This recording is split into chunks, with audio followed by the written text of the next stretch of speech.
ఉన్న బంగారాన్ని విడిపించి ఆ రోజు ఆన్లైన్ రేటుకే మేము కొంటాం. Sharma gold company. Hi hello welcome to Suman TV. నేను మీ రోషన్. సో ప్రెజెంట్ నాతో పాటు కరాటి కళ్యాణి గారు ఉన్నారు. సో కళ్యాణి గారు, మీకు చందుతో ఒక బాండింగ్ ఉంది కాబట్టి ఏం చెప్తారు మీరు? చందు ఇలా వెళ్ళిపోవడం చాలా బాధాకరం.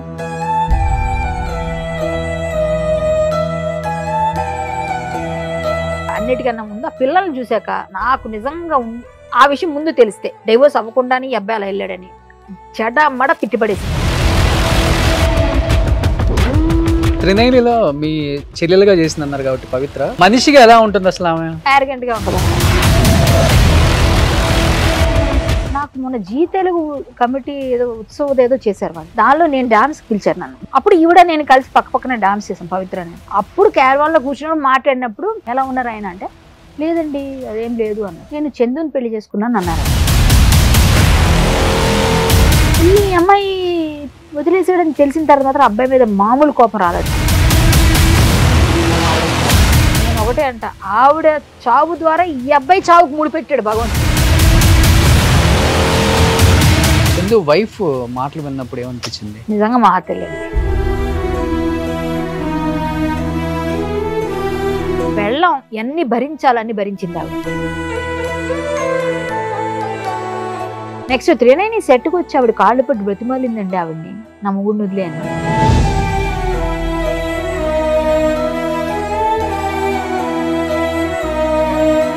నీకు అంత ప్రేమ ఉంది, పిల్లలు నీకన్నా పేగు కదా, నీ రక్తం కదా, వాళ్ళకన్నా ఎక్కువ ఆవిడ.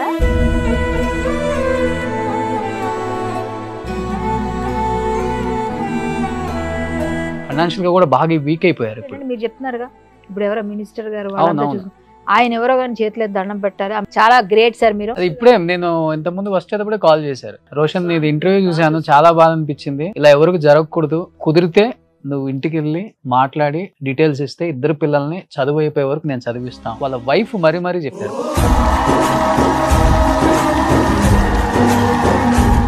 Hi hello welcome to Suman TV. నేను మీ రోషన్. సో ప్రెజెంట్ నాతో పాటు కరాటి కళ్యాణి గారు ఉన్నారు. ఎందుకంటే చందు విషయం జరిగిన తర్వాత చాలా మంది నాకు కాల్స్ చేశారు.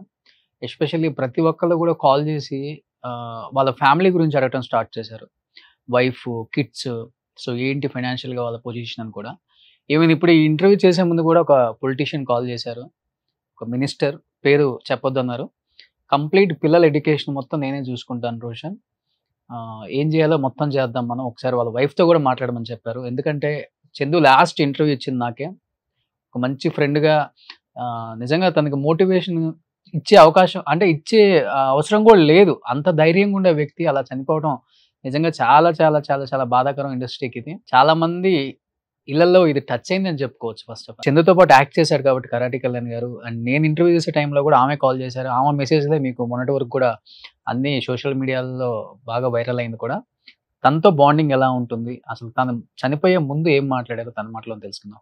సో కళ్యాణి గారు, నిజంగా అంటే బుల్లితెర లేకపోతే పెద్ద తెర తేడా లేకుండా ఈ రోజు ప్రతి ఒక్కళ్ళకి టాలెంట్ ఉన్న వాళ్ళకి ఫ్యాన్స్ అనే వాళ్ళు కోకోలలు అయిపోయారు. రీసెంట్ గా చూసుకుంటే చిరంజీవి గారి మదర్, మన నిరుపమక్ కానీ, లేకపోతే ఆర్కే సాగర్, వీళ్ళందరికీ ఫ్యాన్ అయ్యి కూడా ఆమె కూడా టీజర్ రిలీజ్ చేశారు ఇంటికి పిలిచి మరి. సో అంతమంది ఫ్యాన్స్ ని కైవసం చేసుకొని నిజంగా ఒక చిన్న తప్పిదాల వల్ల ఈరోజు లైఫ్ పోగొట్టుకుంటున్నారు. కుటుంబాలను ఆలోచించట్లేదు, తల్లిదండ్రులను ఆలోచించట్లేదు, ఇలా చేస్తున్నారు. ఇంకా సమాజం ఇలానే ఉందా, ఇలానే ఉంటుందా, ఎందుకు ఇలా తయారైందనే మాట మీద ఎక్కువ చర్చ జరుగుతుంది. అండ్ నేను ఇక్కడ చందుని చేశాను, తర్వాత వాళ్ళ కుటుంబాన్ని చేశాను.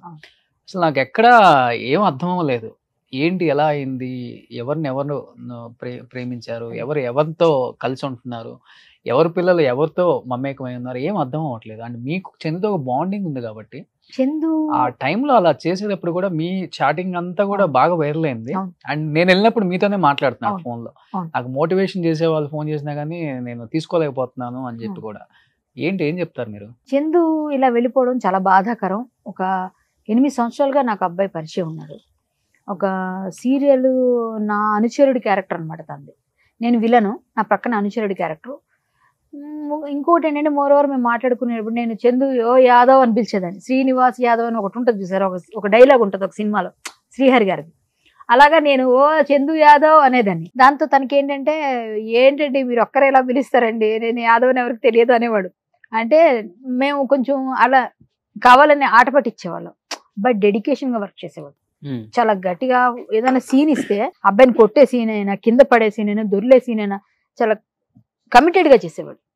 చాలా బాగా మంచి ఆర్టిస్ట్. కానీ ఆ 8 సంవత్సరాలు మేము చేసినప్పుడు కానీ అబ్బాయి పనికి వస్తాడు, మంచి హైట్ పర్సనాలిటీ ఉన్నాడు కదా, ఫ్యూచర్ లో ఎప్పుడైనా విలన్ అయ్యే అవకాశాలు ఉన్నాయని అందరూ అనుకున్నాం. చిన్న బుల్లితెర పైన ఏదైనా మంచి మంచి పొజిషన్కి వస్తాడు అని. యాక్ట్ చేశాడు కదా 2-3 సీరియల్స్ నా పక్కనే. నేను విలను మెయిన్ లీడ్ క్యారెక్టర్ చేసేదాన్ని సీరియల్స్ లో. అప్పుడు నా పక్కన ఒక అనుచరుడు ఉంటాడు కదా ప్రతి విలన్కి, అందులో ఈ అబ్బాయి ఉండేవాడు. ఈ అబ్బాయి తర్వాత ఇంకొక అబ్బాయిని కూడా, తర్వాత ఈ అబ్బాయి తర్వాత ఇంకొకరిని పెట్టారు తర్వాత కొన్ని సీరియల్స్ లో. సో 2-3 సీరియల్స్ చేసాం మేము. ఈ త్రినైనిలో కూడా నా పక్కన ఫస్ట్. ఓకే, నేను బిగ్ బాస్ కి వెళ్లే ముందు త్రినైని చేశాను. అది మానేసి నేను త్రినైని పవిత్ర క్యారెక్టర్ ఫస్ట్ మీరేనా? కాదండి, త్రినైనిలో అమ్మాయి నా సిస్టర్ క్యారెక్టర్ పవిత్ర. వీళ్ళందరూ మా ఇంటికి వస్తారు. ఈ చందు నా అసిస్టెంట్.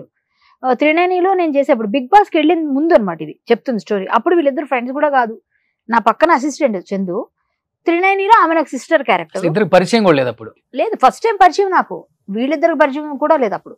నేను అప్పుడు త్రినైనిలో చేసేప్పుడు నా ఇంట్లో పెళ్లికి వీళ్ళంతా వస్తారు. మొత్తం హీరో, హీరోయిన్ అప్పుడే హీరోయిన్ అక్కడ ఎంట్రీ అవుతుంది.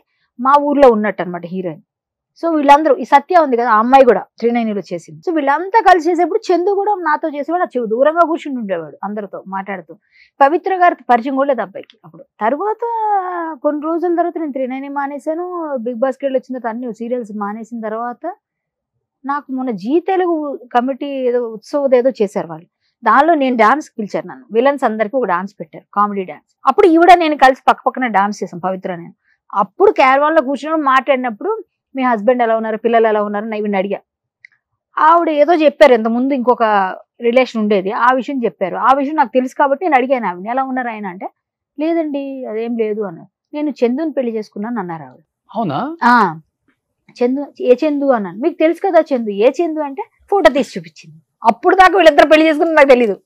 అప్పుడు చూసి ఈ అబ్బాయి తెలుసు నాకు, మా చందు యాదవ్ కదా అంటే, తనే అని.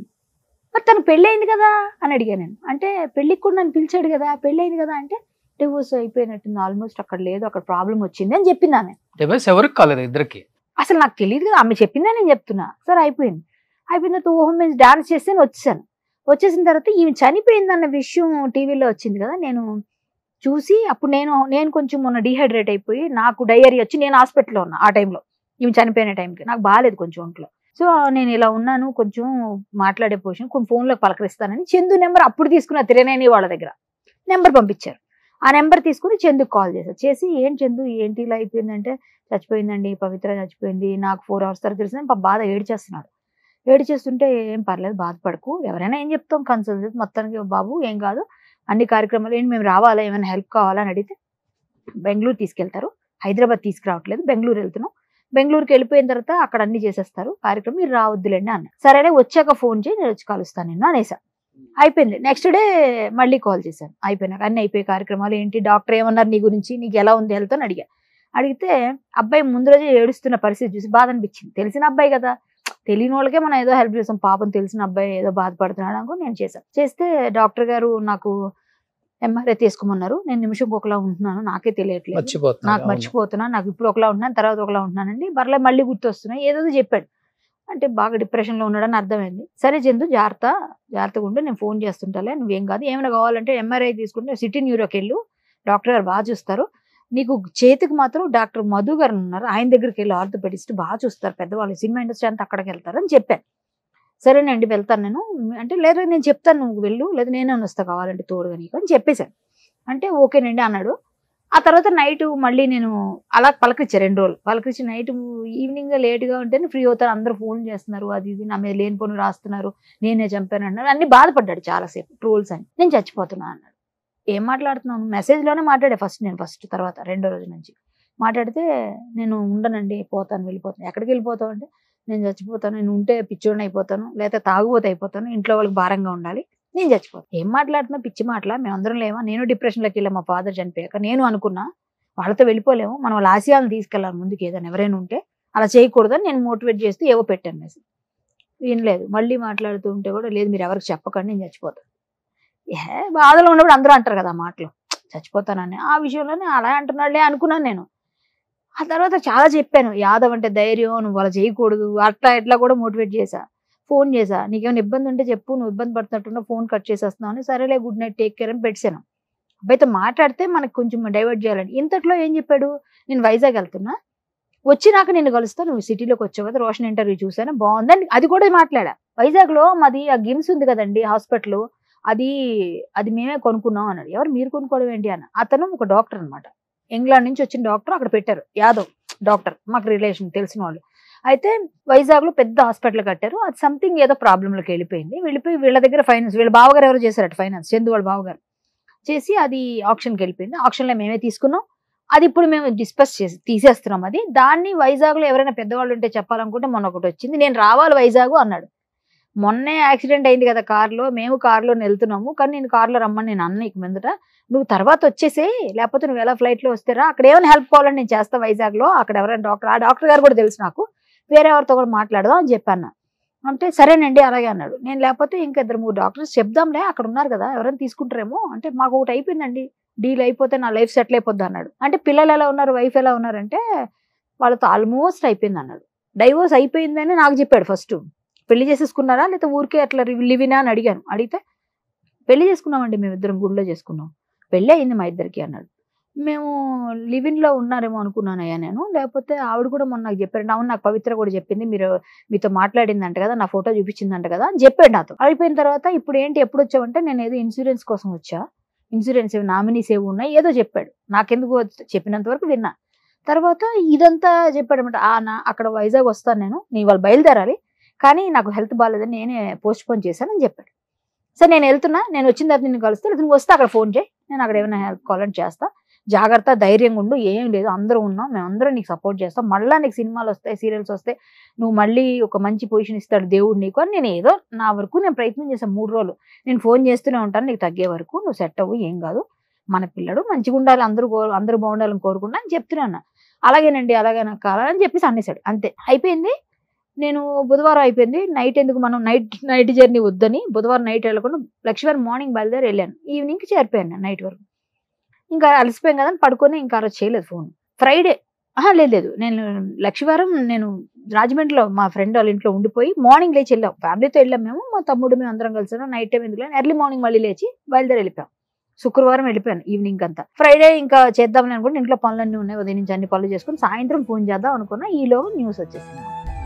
నేను 10 నిమిషాలు షాక్లో ఉండిపోయాను. ఈ పిల్లాడు ఏంటి, ఎంత చెప్పినా ఎన్ని చేసినా చచ్చిపోతానన్న మాటను పట్టుకొని అలాగే పట్టుకుని ఉన్నాడు, ఏంటి ఇంత చిన్న వయసు, పిల్లలు ఉన్నారు అబ్బాయికి, ఆవిడని వదిలేసి వచ్చేసాడు. తర్వాత నాకు ఇంతగా చెప్పలేదు, ఆవిడని డైవోర్స్ ఇచ్చాను అన్నట్టే చెప్పాడు, సెటిల్ అయిపోయిందని చెప్పాడు, ఆల్మోస్ట్ సెటిల్ అయిపోయిందని చెప్పాడు. ఇది ఒక్కటి మాట అన్నాడు. అంటే నేను అప్పుడు అడిగాను, మరి ఆవిడని ఎలా చేసుకున్నావు అంటే, ఆల్మోస్ట్ సెటిల్ అయిపోయిందండి, ఈవిడే నాకు అమ్మలా చూసుకుంది, ఈవిడే నా తల్లిలాగా అని అట్లా చెప్పాడు. చెప్పి అందరూ పిచ్చిగా రాస్తున్నారండి, అదండి ఇదన్నా నాతో బాధపడకని చెప్పేసాను. నేను మన నెక్స్ట్ డే చెయ్యకపోవడం మరి అది నాకు తెలియదు కదా, పొద్దున్న చేసినా కూడా అబ్బాయి ఎత్తకపోయాడేమో, నేను చేయలేదు ఆ రోజు ఫోన్. సో అంతవరకే తెలుసు. నెక్స్ట్ మీ ఇంటర్వ్యూస్ అన్ని చూసా నేను, మీ వాళ్ళు అక్కడికి వెళ్ళేది ఇవన్నీ చూసినా, అన్ని కొంచెం నాకు అర్థమైంది ఏంటంటే, వీళ్ళిద్దరు కూడా డైవోర్సులు తీసుకోలేదు, ఇద్దరు తీసుకోలేదు, ఇద్దరు బ్లెండర్ మిస్టేక్ చేశారు. ఇద్దరికి ఇష్టం ఉంటే, ఇప్పుడు సింగిల్స్ అనుకో, ఇద్దరు లోన్లీగా ఉన్నారు, ఎవరికాళ్ళు సపరేట్గా ఉన్నారు, అన్ని విడిపోయి ఉన్నారు అనుకో, పెళ్లి చేసుకోను ఎవరన్నా, ఎవరితోనే ఏదైనా చేసుకో. కానీ ఇటువైపు చిన్నపిల్లల లైఫ్ తీసేసాడే, వాళ్ళు పెద్దోళ్ళు అయిపోయారు, చిన్నపిల్లలు వీళ్ళు అసలు అమాయక పక్షులు. వాళ్ళకి ఏం తెలుసు, ఇది కదా నువ్వు చేయి పట్టుకుని వేలు పట్టి నడిపించాలి, నాన్న నువ్వు నా హీరో అని పాటలు పాడతారుగా, ఇప్పుడు నాన్న నువ్వు కదా నిలబడాలి. ఇలాంటి టైంలో పిల్లల్ని వదిలేసి బంగారం లాంటి పెళ్ళాన్ని అన్ని సంవత్సరాలు లవ్ చేసి నన్ను పిలిచాడు పెళ్లికి. పెళ్లికి పిలిస్తే నేను వెళ్ళలేదు, అప్పుడు ఏదో షూటింగ్స్ బిజీ ఉండి వెళ్ళలేదు, 15లోనే వెళ్ళలేదు. వెళ్ళకపోతే నన్ను దెప్పేవాడు, ఎందుకు మీరు రాలేదు, మా పెళ్లికి ఎందుకు వస్తారండి మీరు చిన్న, మళ్ళీ యాదవ్ అంటారు, సేమ్ కమ్యూనిటీ అంటారు, మీరేమో రాలేదు, అట్లా నేను చెప్తే నేను నీ కొడుకు పెళ్లికి వస్తాలే, కూతురు పెళ్లి ఇలా అనేసి కామెడీ చేసేసేవాళ్ళు. ఇలా పెళ్లి చేసుకున్నారంటే విడిపోయాడేమో, మంచి లైఫే కదా, ఇష్టపడి చేసుకున్నాడా అని అనుకున్నాను. కానీ మనం అంత డీప్గా ఎందుకు వెళ్తాం, నాతో ఎప్పుడు గౌరవంగా ఉండేవాడు. సో అంతవరకే. ఈ అమ్మాయి వదిలేసాడని తెలిసిన తర్వాత మాత్రం అబ్బాయి మీద మామూలు కోపం రాలేదు నాకు. పిల్లల్ని చూసాక, వాళ్ళ మొహం చూసినాక నాకు మామూలుగానే ఇలాంటి వేషాలు వేస్తే, చిన్నపిల్లలు నువ్వేమన్నా పో, వాళ్ళ వయసు లైఫ్లు తీసేసావు కదా. ఇప్పుడు ఆవిడ చచ్చిపోయిందండి, ఆవిడ కర్మలో రాసి పెట్టాడు భగవంతుడు, మనం ఏం చేయలేమండి, తేలాం. నువ్వు వెళ్ళిపోవడం ఏంటయ్యా పిచ్చి, కాకపోతే ఇంత వయసు మంచి లైఫ్ని చెడగొట్టుకొని వెళ్ళిపోవడం అవసరమా? నువ్వు వెళ్ళి సూసైడ్ చేసుకోవాల్సిన వయసా? ఎందుకు అవసరమైంది? పిల్లల లైఫ్ ఎవడిస్తాడు? ఇప్పుడు తండ్రి ఆ స్థానంలో ఉంటేనే కదా వాళ్ళు బతుకు బాగుంటది. నువ్వు బాట అయ్యాలి కదా. ఇప్పుడు ఆవిడతో నువ్వు వెళ్ళిపోవడం ఏంటి అంటే అంత పిచ్చి ప్రేమ ఉన్నప్పుడు ఈవిడ ఎందుకు లవ్ చేస్తావు? ఎన్నిసార్లు ప్రేమ పుట్టుతుందో? ప్రేమ పుట్టొచ్చు పోను, ఓకే, ఎవరు లేకపోతే అక్కడ దొరకలేదు ఏదో అనొచ్చు. నీకేం పుట్టిందో పుట్టడం కాదు. నేను ఒకటే అంట, ఆవిడ చావు ద్వారా ఈ అబ్బాయి చావుకు ముడిపెట్టాడు భగవంతుడు. సో అలా కలిపాడు. అందుకే ఆవిడ ఎక్కడో బెంగళూరు ఎక్కడో ఉన్న ఈ రెజిమెంటల్ బజార్ లో ఉన్న ఈ అబ్బాయి అక్కడ ఎలా కలిసి ఎలా చేసి లైఫ్ ని తీసి ఏజ్ కూడా ఎంత డిఫరెన్స్ ఉంది? ఎక్కువ లేదు, 4-5 సంవత్సరాలు ఉంటది అంతే. తనకు 42 ఏముంది, ఆమెకి 43-44 ఉంటాయట నాకు చెప్పడం. ఈమెకి 36-37 39 వాళ్ళ ఫాదర్ చెప్తున్నారు. 40 అనుకోండి. అది మనం మాట్లాడకూడదు, అది మనకు అనవసరం. చిన్న వయసు పెద్ద వయసు మనకు అనవసరం. వాళ్ళు మనసులు నచ్చినప్పుడు ఏమైనా చేసుకోనివ్వండి, కానీ సింగిల్ సైంటే చేసుకోవాలంటాను నేను. నీ లైఫ్ లో నువ్వు డైవోర్స్ తీసేసుకొని పడలేదు, వేరుగా ఉన్నావు. ఆవిడ లైఫ్ లో ఆవిడ వేరుగా ఉంది, నువ్వు ఇద్దరు కలిసి ఉన్నారు, అప్పుడు చేసుకో ఏదైనా. పిల్లల్ని చెడగొట్టకూడదు. అదే వయసు ఒకటి తేడా ఉంది, ఆల్రెడీ పెళ్లి అయిపోయి ఇద్దరు బ్లెండర్ చేశారండి. ఆవిడ చేసిన తప్పు, వాళ్ళ హస్బెండ్ బాధపడుతున్నారు. మీ లైఫ్ మీ ఇంటర్వ్యూలో చూసాను, వాళ్ళ హస్బెండ్ ని ఆయన బాధపడుతున్నాడు. ఆయన ఉన్నాడు అంటున్నారు, ఆయన లేడని చెప్పింది ఆవిడ చేసింది ఏది నిజమో తెలియదు. ఇప్పుడు లేనప్పుడు మనం మాట్లాడితే వాళ్ళు చెప్పరు సమాధానాలు మనకి. కానీ చూస్తే బ్లెండర్ ఎంత బ్లెండర్ చేసి, ఇద్దరు కలిసి బ్లెండర్ చేస్తే 2 ఫ్యామిలీస్ సఫర్ అవుతున్నాయి.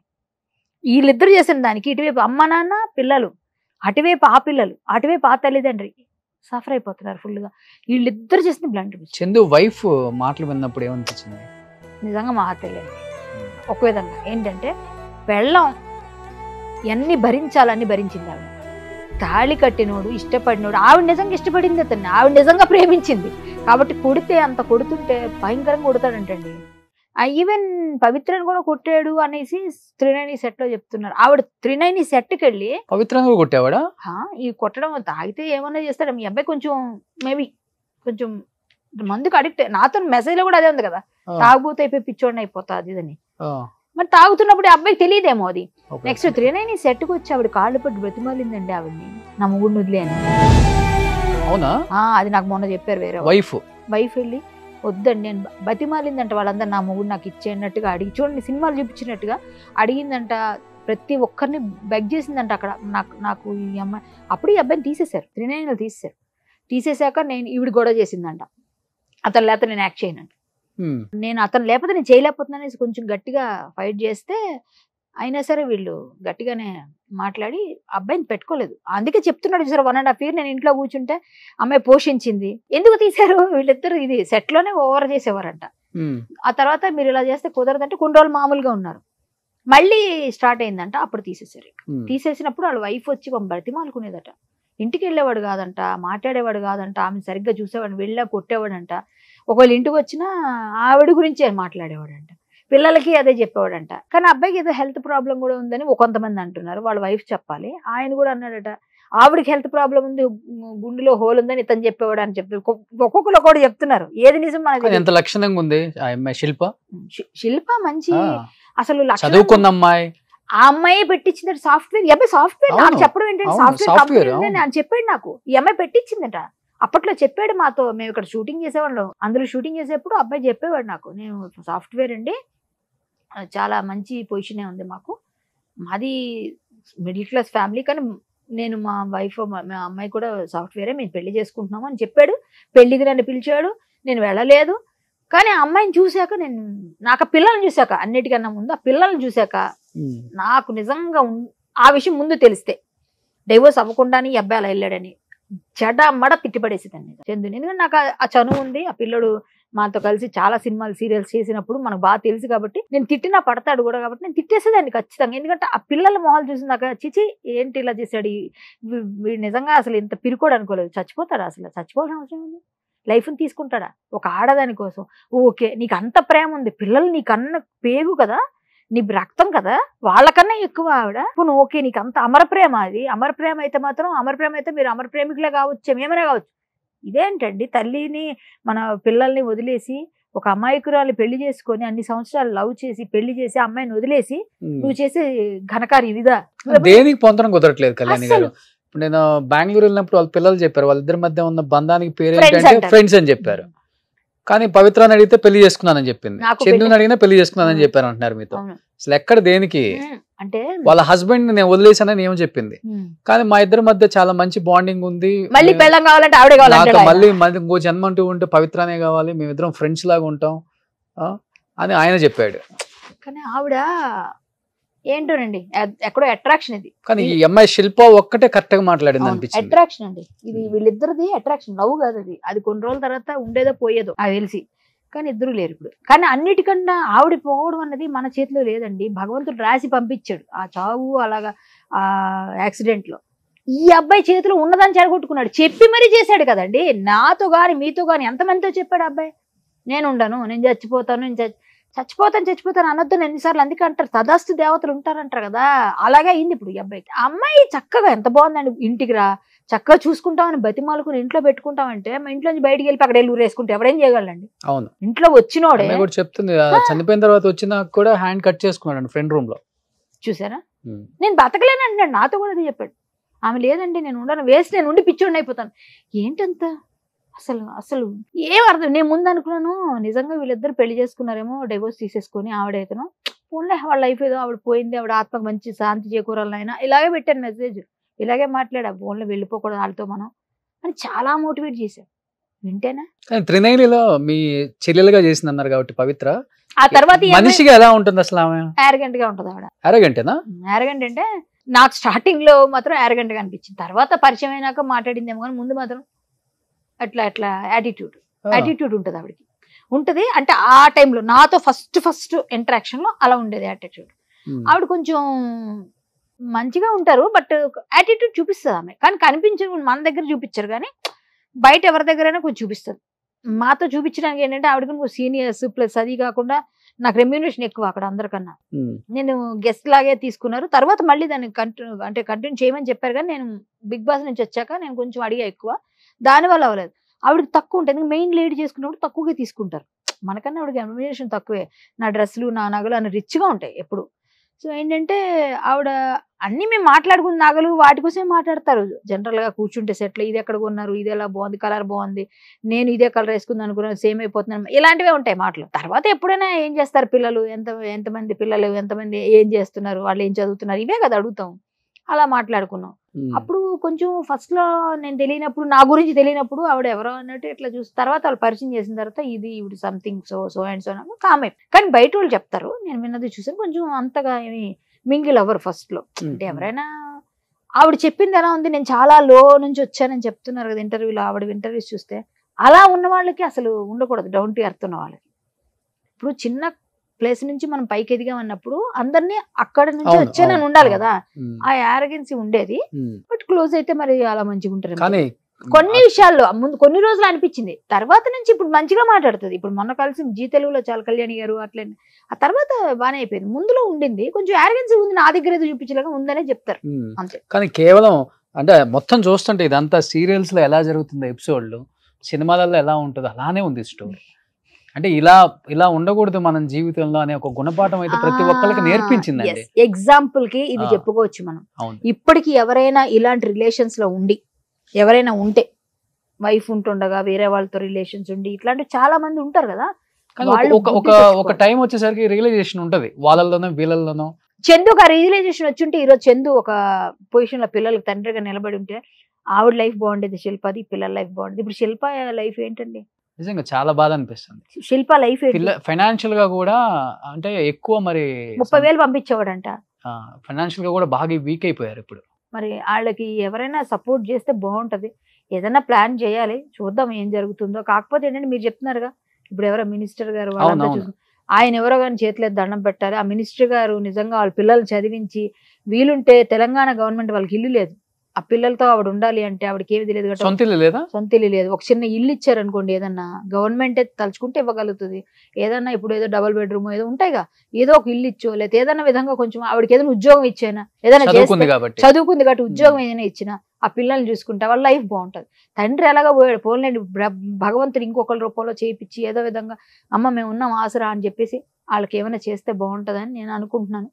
ఆయన మీరు అన్నట్టుగా ఆ మినిస్టర్ గారు నేను ఇంతకుముందు వచ్చేటప్పుడే కాల్ చేశారు. చాలా గ్రేట్ సార్, మీకు శ్రీరామ రక్ష. చాలా బాధ అనిపించింది. ఇలా ఎవరికి జరగకూడదు, మా పేర్లు మేము బయట చెప్పుకోకూడదు, చేసిన సహాయం చెప్పుకోకూడదు. కాబట్టి గ్రేట్, కుదిరితే నువ్వు ఇంటికి వెళ్ళి మాట్లాడి డీటెయిల్స్ ఇస్తే ఇద్దరు పిల్లల్ని చదువు అయిపోయే వరకు నేను చదివిస్తాను. వాళ్ళ వైఫ్ మరీ చెప్పారు పాపం. సూపర్ అమ్మ. ఆ అమ్మ నిజంగా వాళ్ళ పిల్లలకి వాళ్ళకి ఎప్పుడు ఆ రాముడి దయ ఉంటారు. చక్కగా చల్లగా చూడాలి నేను మనస్ఫూర్తిగా కోరుకుంటున్నాను. కానీ ఇలాంటి ఎప్పుడు ఇండస్ట్రీలో జరగకూడదు, ఇండస్ట్రీ కాదు బయట కూడా జరగకూడదు. బట్ ఇది రంగుల ప్రపంచం కాబట్టి చిన్నది జరిగినా అబ్బాయి ఎంత మంచి టాలెంటెడ్ అండి. సినిమా పిచ్చితోని అన్ని వదులుకొని వచ్చారు. ఫుట్బాల్ ప్లేయర్, సాఫ్ట్వేర్ ఇంజనీర్, 6 ఉంటాడు. నాతో పక్కన చేసేటప్పుడు ఏదైనా సీన్ చేసేటప్పుడు అబ్బాయి కింద దొరలాలనుకో ఫైట్లలో అబ్బాయి వాళ్ళే మమ్మల్ని దొరలించారు కాబట్టి మేము ఇద్దరం ఒక సీన్ చేసాం. ఒక సీరియల్లో అన్ని గెటప్స్ చేస్తాం. అందులో మేము బెగ్గర్స్ గెటప్స్ చేస్తాం. చందు నేను ఇక్కడ చిరిగిపోయిన డ్రెస్ చీరలు వేసుకొని ఆ అబ్బాయి నేత చీరలు వేసుకొని అబ్బాని ఇలా పెట్టుకొని ఒక ఫోటో ఉంటుంది. అది మొన్న కనిపించింది. ఆ ఫోటో అయితే ఇట్లా పెట్టి చందు నేను ఇద్దరం అనమాట. నేను అంటే ఇది భలే ఉందా ఆ గెటప్, ఫోన్లో ఇదేదో అంటారు కదా ఇలాంటివన్నీ చేస్తే కొన్ని అన్ని పోతాయంటారు, అట్లా ఉంది గెటప్ అని ఇద్దరం కామెడీ చేసుకున్నాం. అది ఎక్కడ మేము కొడకంచిలో చేసాం. కొడకంచి అని ఒక ఊరుంది, ఆ ఊర్లో చేసాం. అక్కడ గుడి దగ్గర వేరే వాడు ఇంటి దగ్గర అడుగుకోవడం. మేము మారువేషాల్లో మారువేషాల్లో వెళ్తుంటాం. వాళ్ళు కనిపెట్టుకోవడానికి హీరోయిన్ ఏం చేస్తుంది ఎక్కడని దొంగతనంగా ఏదైనా ప్లాన్ చేయడానికి. మా ఇద్దరం బాగా చేసాం సీరియల్స్. బాగా పిల్లోడు మంచి పిల్లోడిని అంటే మంచి పిల్లోడు, మంచి ప్యాషన్ ఉంది, మంచి డెడికేషన్ ఉంది.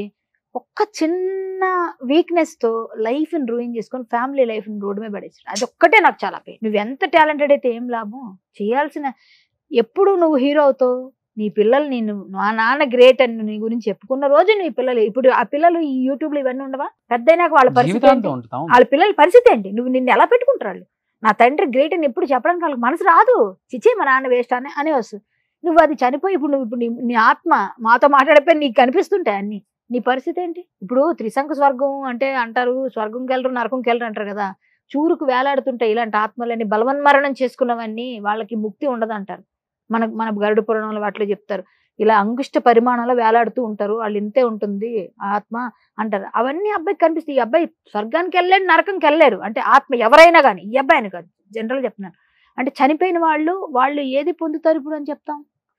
మనకేమనుకుంటే సద్గతులు కలగాలని ఎక్కడ కదులుతాయి? అదే రావాలి కానీ మనం వెళ్ళి బలవన్ చేసుకుంటే నీకు ఇచ్చిన సమయం వరకు నువ్వు ఉండకుండా నేను చచ్చిపోతానంటే మధ్యలో చనిపోవడానికి ఎప్పుడు ప్రయత్నం చేయకూడదు. అంటే బలవన్మరణాలు చేసుకునే వాళ్ళకి మంచి జరగదు, సద్గతులు. బలవన్మరణాలు అంటే అపమృత్యు దోషాలు అంటారు. అపమృత్యు దోషాలు ఉన్న వాళ్ళకి ఇలా జరుగుతుంది. వాళ్ళు నిజంగా నమ్మరు ఇవన్నీ ఉంటాయి అన్నీ. వాటిని ఏదైనా చిన్న పూజలు చిన్న పరిహారాలు ఉంటే ముందు తెలుస్తుంటాయి మనకి, చేయించుకుంటుంటారు కొంతమంది చేయిస్తారు కదా. అపమృత్యు భయం అంటారు, అపమృత్యు దోషం, ఇవన్నీ అవే ఇలా చనిపోయిన వాళ్ళు ఇలాంటివన్నీ. కాబట్టి కొన్ని నమ్మాలి మనం. మన ధర్మంలో చాలా ఉన్నాయి. ఇలాంటివి అసలు ఇండస్ట్రీలోనే కదా ఎక్కడ జరగకూడదు. మా పిల్లలకి మంచి భవిష్యత్తు ఇస్తున్న వాళ్ళకి మరొక్కసారి నేను సుమన్ టీవీ ముందులో ఈ ఇంటర్వ్యూలో నాకు చాలా సంతోషాన్ని ఇచ్చిన విషయం చెప్పారు రోషన్ ఎప్పుడు అందరికి సపోర్టు. ఆ మినిస్టర్ గారు వాళ్ళ వైఫ్ కి వాళ్ళ పిల్లలకి ఆ రాముడి అండదండలు ఎప్పుడు ఉండాలని వాళ్ళకి మంచి జరగాలని కోరుకుంటూ ఆ పిల్లలకి మంచి భవిష్యత్తు ఇచ్చినందుకు మీకు నిజంగా చాలా చాలా సంతోషంగా రుణపడి ఉంటారు. Thank you so much Kalyani గారు. Thank you. సుమన్ టీవీలో మీ పర్సనల్ అండ్ బిజినెస్ ప్రమోషన్స్ కోసం కింది నెంబర్కి కాంటాక్ట్ చేయండి.